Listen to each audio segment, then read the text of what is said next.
গুনাহগার হিন্দু হোক, বৌদ্ধ হোক, খ্রিস্টান হোক, মুসলমান গুনাহগার হোক, পৃথিবীর মানুষ যদি চায় তার গুনাহকে নেকিতে পরিবর্তন করবে।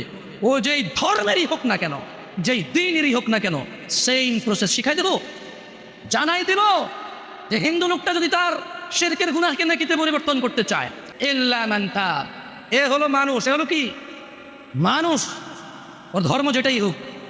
সে বলল যে, সে কি বলল, সে প্রথমে আল্লাহর দিকে আসলো, এসে বলল যে আল্লাহ আমি অন্যায় করেছি। এবার অন্যায় যদি আল্লাহর শিরক হয় তাহলে বলবো যে শিরক করেছি অন্যায়, যদি জানা হয় তাহলে বলবো জানা করেছি অন্যায়, মদ হলে বলবে মদ করেছি অন্যায়। বুঝলেন কথা? আল্লাহর কাছে এসে বলবে আল্লাহ শিরক করতাম আর করবো না, মদ খেতাম আর খাবো না, জানা করতাম আর করবো না, এই ধরনের যে কোনো অন্যায় বলবে যে আল্লাহ এটা আর করবো না। তো আল্লাহ বলছে ইল্লা মান তাব, যেটা অন্যায় অপরাধ যেটাই হোক, সেই অপরাধ থেকে সে কি করলো, ফিরে আসে।